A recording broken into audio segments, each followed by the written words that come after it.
প্রয়াত চিত্রনায়ক সালমান শাহর একটি পুরনো সিনেমার দৃশ্য সম্প্রতি সামাজিক যোগাযোগ মাধ্যমে ভাইরাল হয়েছে।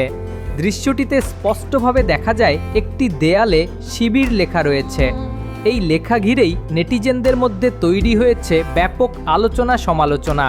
বিভিন্ন ব্যবহারকারী দাবি করছেন ওই সিনেমার দৃশ্যের পেছনের দেয়ালে লেখা থাকায় সেটি উদ্দেশ্য প্রণোদিত হতে পারে।